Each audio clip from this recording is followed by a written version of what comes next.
to Channel 3, which, if you don't speak English, you wouldn't understand, but I've said it anyway. In any case, I'm going to jump right into the questions. President, former President, what is the proper way of referring to you now? Kao što ste se i obratili. You told former president. Well, I'm going to stick with Mr. President. I think that's the safest way in the Balkans. I'd like to maybe start with your new life. You've been out of office for about a month now. How is retirement treating you so far?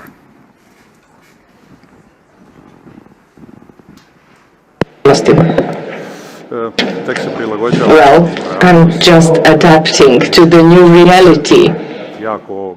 But I have to tell you that I'm very happy with my new regime of life. I think everybody can find it understandable because I was for 30 years in the most responsible positions in the state. So now I really feel relaxed, because the heavy burden of responsibility for development of that country is now given to other people who got legitimacy in recently held elections. I mean, as you say, you have a perspective unmatched in the region, over 30 years, in fact, as both Prime Minister and President. I think you might be one of the few people who's been to this forum more often than myself, and I've had the pleasure of speaking to you here many times. But I wonder, given the state of the region, and you leave office, you've left office at a time of real fragility in the region. We had the incident in Kosovo yesterday, the attack on the KFOR soldiers. How do you see that development? How do you see that situation in northern Kosovo developing in the coming days and weeks?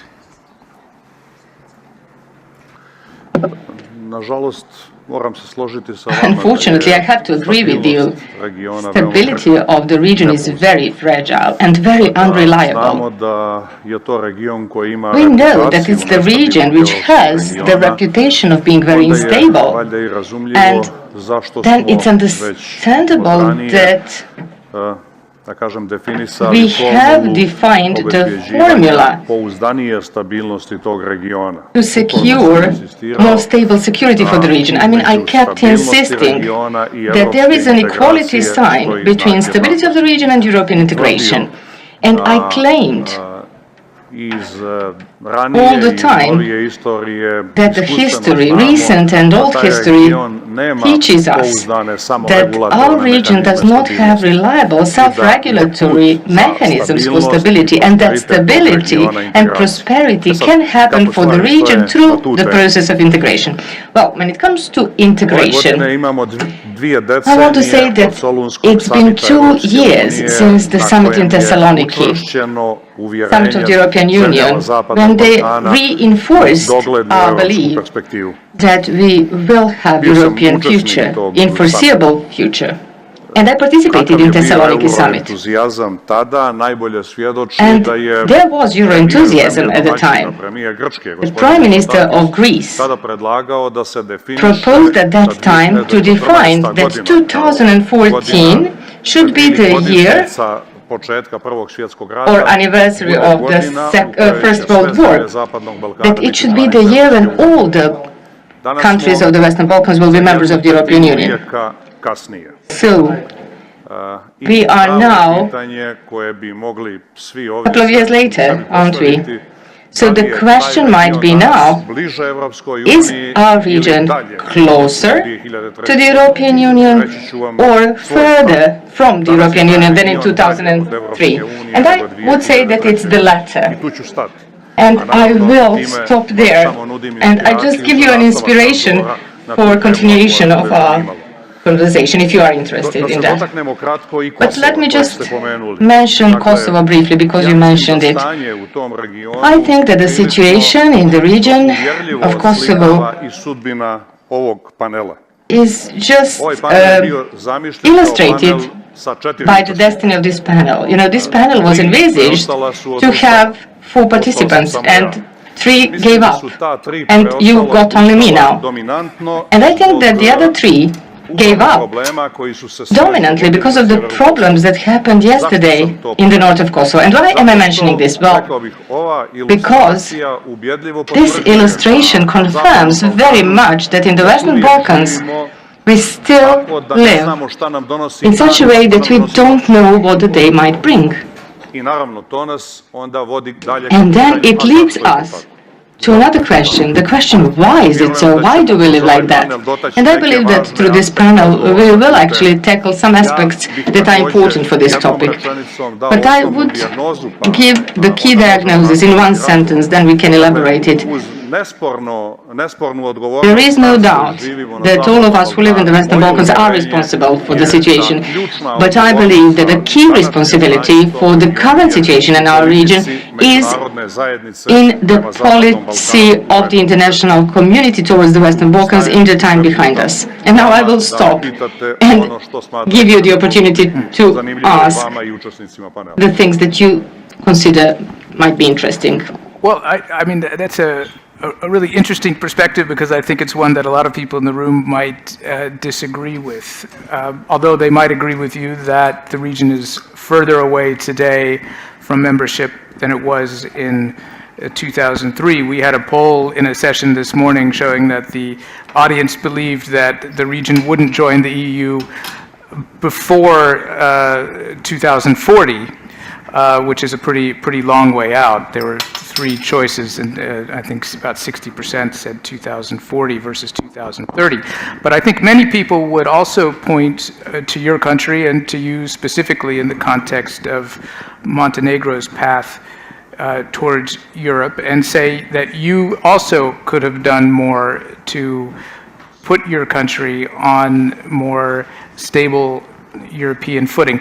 What do you say to those critics, and what regrets do you have now that you have the possibility to look back? You're unencumbered by office. What are your regrets?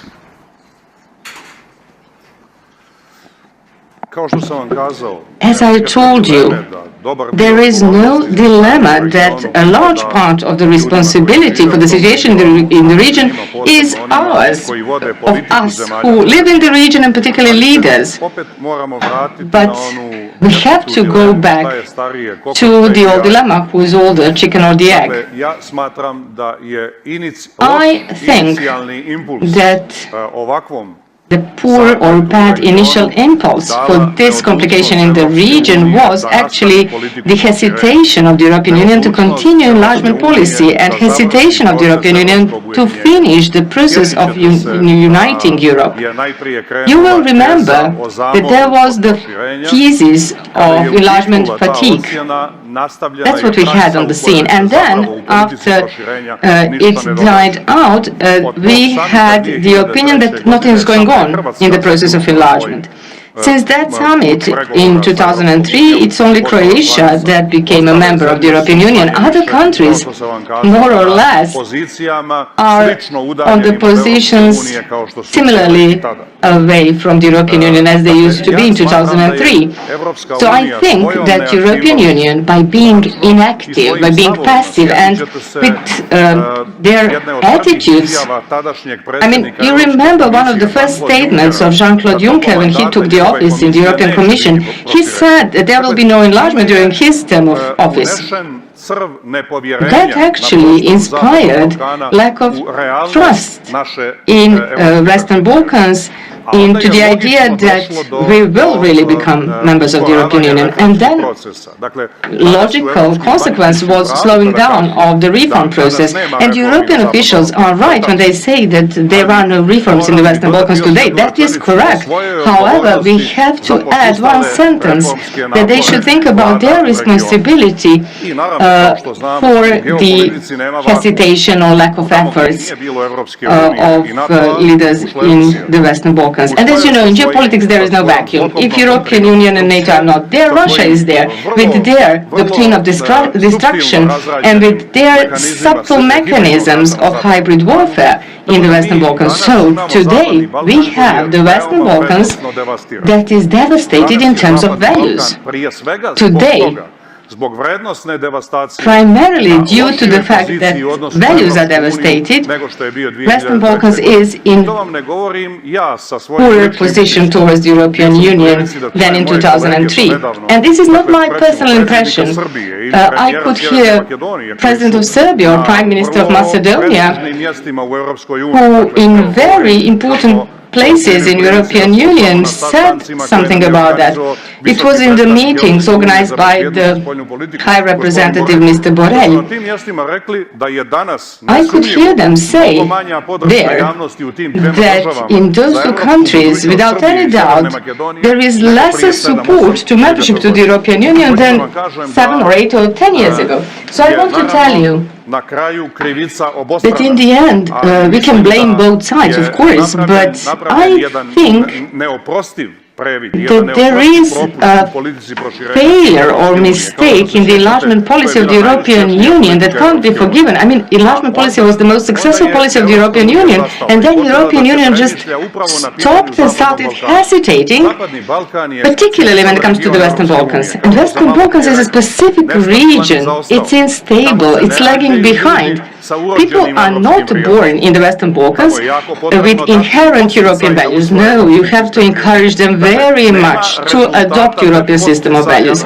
So there is no result if European Union doesn't encourage them. And there was no encouragement from the European Union. And in the meantime, some others infiltrated with anti-European goals. Do you think your country will ever join the European Union? Or is it now turning into a kind of lost cause? I think that my country will join the European Union, and I do not agree with the pessimism of people who say that it will happen in 2040.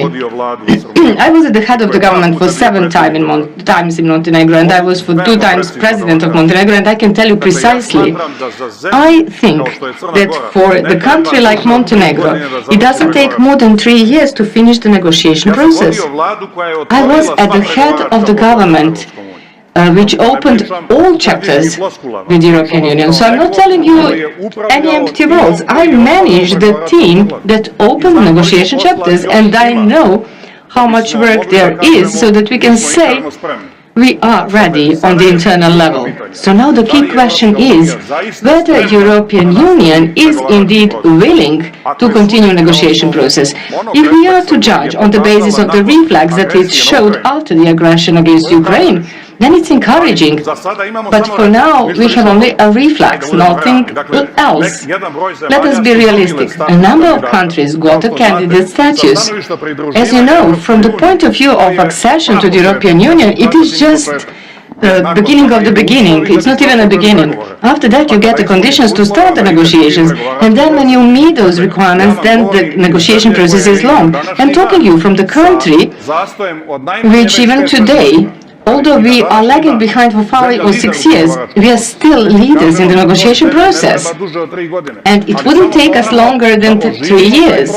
But we just have to revive the process, and the European Union has to recognize the accession of the countries of the Western Balkans as their own interest, not only as our interest, but as their interest as well. Isn't the problem, though, that Montenegro is always going to be 2 or 3 years away from joining? I mean, I remember hearing this argument 10 years ago, and you've always been seen as one of the more advanced countries, and it hasn't happened. And I just wonder, to play devil's advocate, at what point do you reach the point of no return? At what point is the Russian option a better option, or is the Chinese influence so great that joining the EU might not be the path forward for you? Your question is very good, and this question brings us back to what I told you, This is possible. And whether it will happen, well, that depends on two partners, European Union and the countries of the Western Balkans. My country has no dilemma. My country wants to be a member of the European Union. 70% of citizens even today confirm that they want to be a part of the European Union. So reforms are lagging behind, and I'm completely open about that, but I'm telling you that it is very much possible to revive the energy in a very short period of time, because that was the energy that we used to join NATO and open negotiation chapters, and we can close them. But just we need to have on the other side the willingness to accept a new member and to encourage reform processes in the Balkans. It's really a good question that you asked about when the offer of the European Union will stop being more attractive than what Russia and China are offering. I mean, that's a very good question and realistic question. I can tell you that Russia used... I'm sorry, I can't hear him. The microphone is not working. I'm sorry. To možemo nazvati razvojem baza njihovog hibridnog rata u regiji. Kada vam govorim o bazama, imam u vidu ogromnu koncentraciju njihovih medija u tim bazama. Ogromnu koncentraciju... I'm sorry, I can't hear him at all. Prije svega u sektoru energetike. I just can't hear him. Potpunu zloupotrebu vjerskih organizacija. There is no sound. Oh, everything he does. Yes. And he keeps talking. We have a little problem with the microphone. We just have to resolve that and the translation, which hopefully can be resolved. Bear with us for 1 minute. Someone's coming to repair the microphone. Help is at hand, I'm told. Bear with us.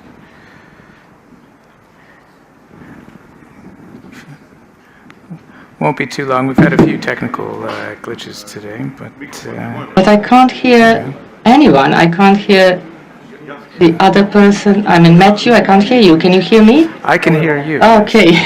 Now I can hear you. Now they fixed something. So we fixed it. Yes, they fixed it. Okay. Very good. Please continue. So, I wanted to tell you that Russia developed its presence in the region in a very systematic way. It's a very strong media influence, very strong economic influence in the field of energy, and strong intelligence influence and security influence, and also abuse of religious organizations, and a huge amount of money, grey money, that is used to service all of that. You know, in the countries in the region where people are not born with European values as inherent part of their being, it's very attractive to accept such offers. So it's not easy to those who promote European values in the region, and the governments usually do that. It's not easy for them to deal with the resistance, and it's even more difficult if you don't have a consistent and very precise support from the European Union. But given how long you were president, and keeping in mind that the Russians did try to assassinate you, I don't know if people remember this episode, it wasn't that long ago. I find it impressive that you survived the assassination and a brush with Donald Trump a few years ago at a NATO summit. But all kidding aside, why do you think you were not more successful in countering this Russian influence in Montenegro, which, as you say, remains very strong?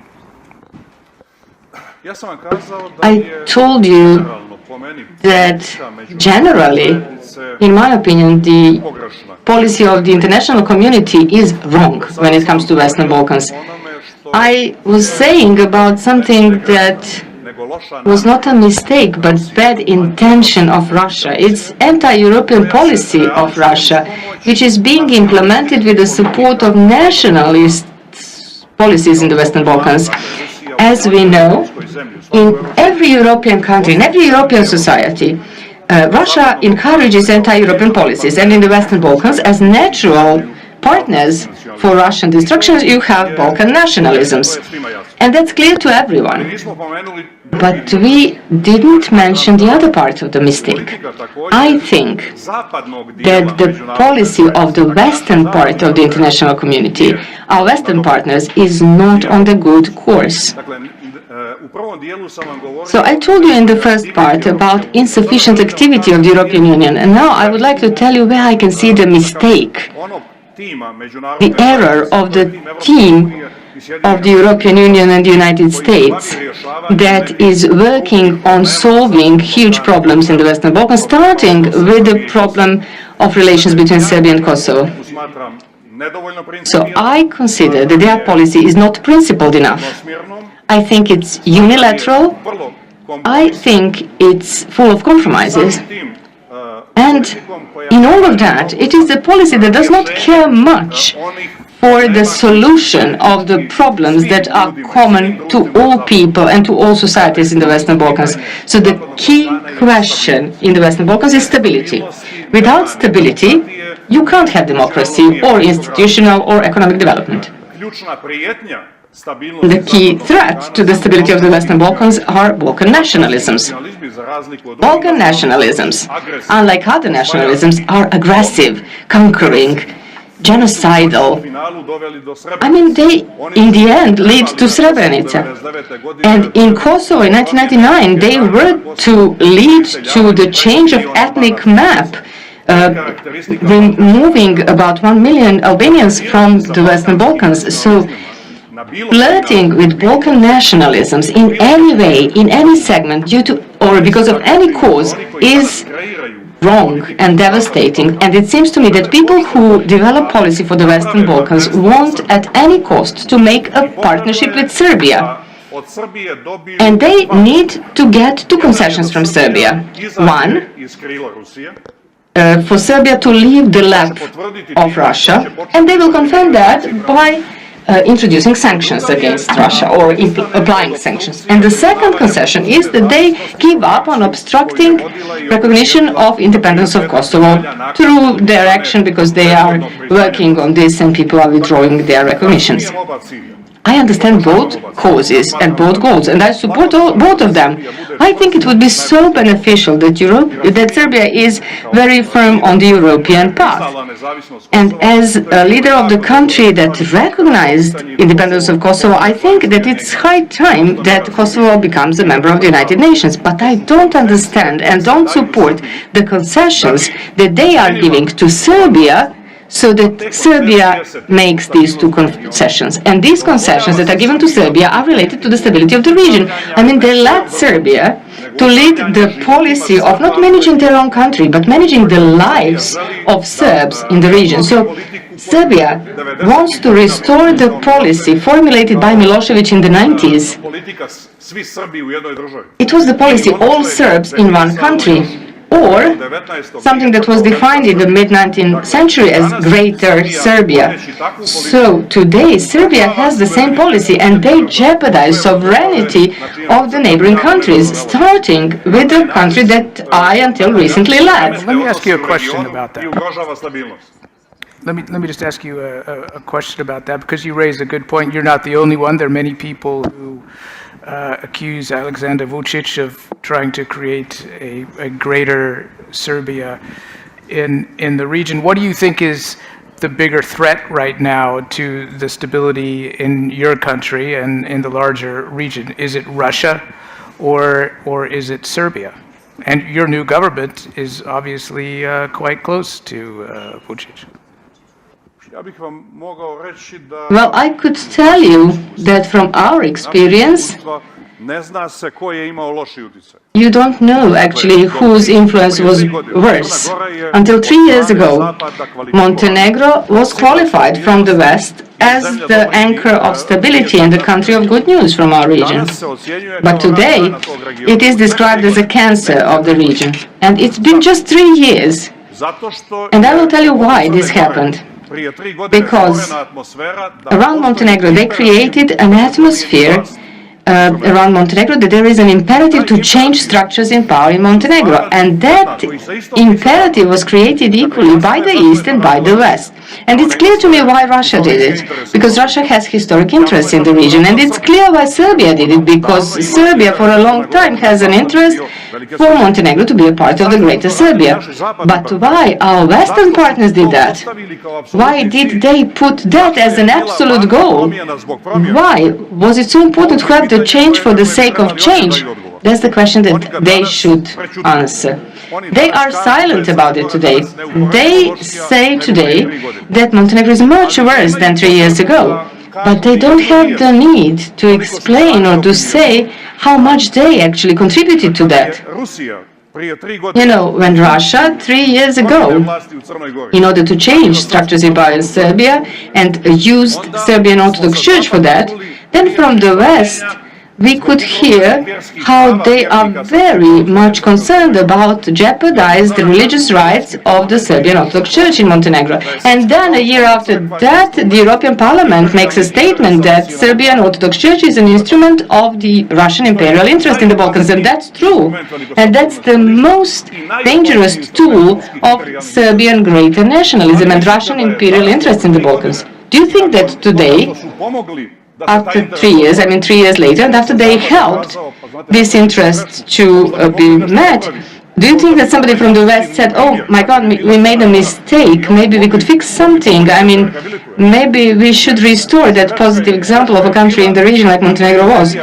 They don't say that. You know, the privilege of the great big ones is to make mistakes, and they are allowed to be reckless to the detriment of the small ones. That's the problem in Montenegro, and I am afraid that this is spreading like a virus in the Western Balkans. We all know what Russia is doing and what the followers of Russia are doing in the Western Balkans, but they would be much less successful if it weren't for such a role of the Western policy.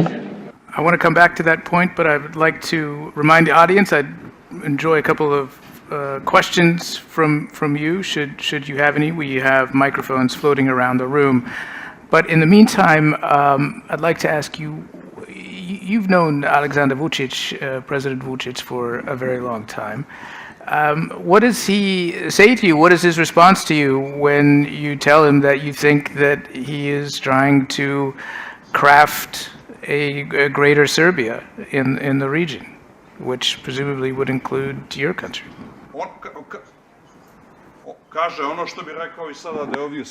He says what he would say to you, that he's not doing that it's not his idea at all. But you have the deeds.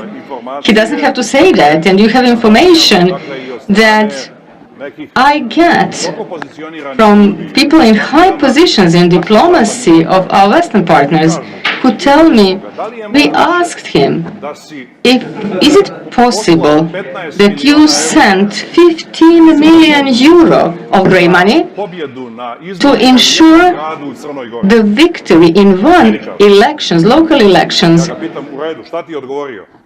And he said, I didn't say send 15, I sent 12 million. It was local elections in one city in Montenegro.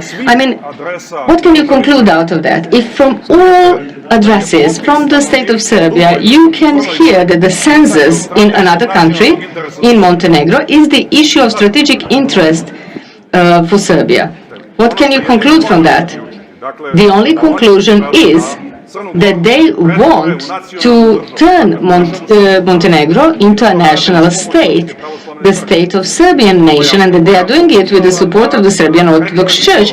And they are trying to rewrite the history, and they are trying to prove that Montenegro never had its own church, so that the Serbian Orthodox Church can have clear space to act and to make all people in Montenegro declare themselves as Serbs. That's something that some people don't see. They don't want to see that. In some places where they should see that.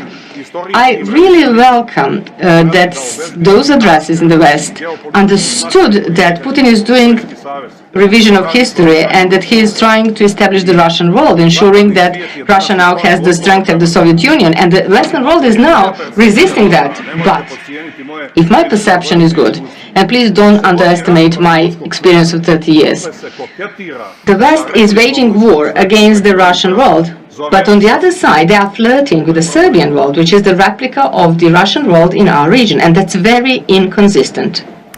I would like to go to the audience. We have a question here in the second row from SAIS, I believe. If you could reintroduce yourself. Sure, of course. Thank you very much. Edward Joseph, Johns Hopkins SAIS in the United States. Gospodin Đukanović, drago mi je da vas vidim opet. And let me acknowledge your historic achievements as leader of Montenegro, breaking with Milosevic, leading your country to independence and leading your country to NATO membership. No one should ever forget that. I just would invite you to be even more concrete, to take this opportunity to be even more concrete about your critique of the U.S. policy, to be specific and concrete about what the Biden administration should do. We see these developments in the north of Kosovo. So if you were meeting with President Biden, what would you concretely tell him that the United States should do, given the advantages and that President Vučić enjoys over Kosovo, that's not recognized? And also on this question of the Serbian Orthodox Church. You know, the United States has no experience with state churches by our history and our Constitution. We don't know how to deal with influence of state churches. Could you speak to your own experience dealing with that in Montenegro? To the answer, because we're short on time. Try to keep the answer short, please, if you will. Thank you. Dear Professor, thank you very much for very inspiring Hvala vam na vrlo inspirativnom pitanju. question. Asocirali ste me na nešto što sam pročitao. You just reminded me of something that I read. Somebody who knows Balkans very well said that Senator Biden would have many clever things to say to the President Biden. I had an opportunity 26 years ago to discuss with Senator Biden the situation in our region, and I have to say that he was the one who was extremely competent about this topic, one of the rare persons in the world. I understand that today they have much more urgent geopolitical priorities than the Western Balkans, and I understand that this might be the reason why there is no direct American policy in the Western Balkans, but what seems to me is that it does exist, but it is wrong. You asked me what I would give as advice. Don't make compromises with the Balkan nationalisms. If you think that the spirit or genie of Balkan nationalism can be let out of the bottle a little bit, you are wrong. You can't stop it. You can't control it. I'm telling you this as a person who was 30 years ago on the scene. I mean, Milosevic and other people thought that they could just play a little bit with the genie of nationalism, but when they let it out of the bottle, nobody could control him anymore. I don't know if Milosevic gave commands to do the genocide in Srebrenica, but I personally think that it was not needed, because the local the quotation marks patriots wanted to compete who would prove to be greater nationalists, and they didn't need commands to commit genocide. I mean, if you allow Serbia to be ruined, impudent in the region, try to control lives or manage lives of Serbs in other countries, that is actually playing with greater Serbian nationalism. And I don't know if Serbia will give them what they expect, whether Serbia will get out of Putin's lap and turn to Europe completely, and whether they will get a Serbian constructive attitude towards the recognition of Kosovo. But what they certainly are getting is the worsened regional relations. Given that the genie of nationalism, as you call it, has arguably been out of the bottle for quite some time, yet there are tensions in your country, in Bosnia again, Kosovo obviously. Where do you see the most dangerous flashpoint in the region at the moment? What is the most dangerous situation? And do you think if we see something more frightening, say, in Kosovo, that could spread to other parts of the region? All the things that I said just confirm that the events in Kosovo yesterday are come only as a reflection of insufficiently designed and insufficiently consistent policy of the international community in the region. We had incidents in Kosovo yesterday, but they did not come all of a sudden. I mean, they were not surprising. And these incidents confirm what I just said. Is there anybody here in this room who could have any dilemma whether elections organized in that manner will be useful to anyone? I mean, those were elections in 4 municipalities where Serbs who are dominant community boycotted. I mean, only a couple of % of Albanians who live in those municipalities participated in those elections. And some very, very relevant addresses in the West said those elections are okay, and that those results will be recognized. I mean, when the Prime Minister of Kosovo started implementing the results of such elections, that in the meantime were verified by the international community, now he's criticized. And they neglect the authority of the state bodies. I mean, if they had elections and elections were recognized, what is more logical than to implement the results? But it was clear in the beginning that those elections would not benefit anyone, and the least the negotiation process between Belgrade and Pristina. And I just want to tell you, the problem between Belgrade and Pristina, the problem of Bosnia and Herzegovina, even more than the problem of Belgrade and Pristina, and the problem of a very long lagging behind its European integration in Northern Macedonia are equally difficult problems, because those are the open wounds of the Western Balkans, and those open wounds, just like frozen conflicts, are used by those who would like to destroy the European perspective of such societies. So, in the region, we all together, and European Union and NATO, we have to focus to close those open issues. Europe and NATO have to say something that they never say, and that is the following. Western Balkans is European region. That is the part of the Euro-Atlantic area. That's our primary responsibility. Stay away from the Western Balkans. European Union and NATO have never said so, because their hands were far away from the Western Balkans that they shouldn't have been. What I don't understand is why you nonetheless are so optimistic that you think that the accession will still happen, because you've painted a pretty dire picture here.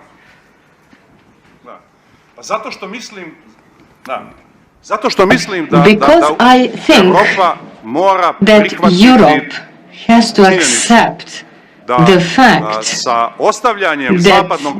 if it leaves the Western Balkans behind, or any other European region, and if it leaves it outside of the United Europe, it weakens its own geopolitical competitiveness. So we definitely are entering a new stage of geopolitics. We are faced with a new geopolitical architecture being constructed. You know, the Cold War era ended, and the era of a monopoly of one superpower in the world is finished as well, because that era led us to the situation where we are now discussing whether we will have nuclear war or not. Can we go deeper in, can it be worse? We, as Europeans, are primarily interested where Europe will be in the new geopolitical order. And it's absolutely clear that Europe, if it wants to be competitive, it has to be stable. If it wants to be stable, it has to be united. If it is not united, and if Western Balkans is left to Russia, then we have huge problems for stability of Europe. That's why I'm an optimist. Your own political career ended quite suddenly, as we discussed at the outset, but you're still a fairly young man, if I may say so. Would you rule out going back into politics? You've also resigned the leadership of your party. Just briefly, please. When I look at the political scene, then I am 100% sure that I exclude coming back. Because today's political scene, not only in my country and not only in my region, but generally, is not inspiring at all. I mean, it's obvious that the quality of politics in the entire world is very bad. And the political space, which was the space for smart people, for hardworking people, for responsible people, turned into the space where people who have nothing else to do in life compete on. I mean, today the political scene for me is not inspiring, not at all. But as I said, I hope it is not permanent. I hope that we do live in time of populism. It destroys all the values, including the political ones. But if we believe that it is permanent, then it's a disaster. And I don't believe in disasters. I believe that we will survive this bad stage. I believe that the political scene will stabilize and that smart people will go back to the political leaderships and that we will again have serious policy that will ensure prosperity on our planet. Well, on that somewhat optimistic, somewhat pessimistic note, we're going to have to end it. I'd like to remind the audience that the next session will start immediately with my esteemed colleague Lily Beyer. Please join me in thanking President Jokanovic for his time and frankness in this discussion. Thank you.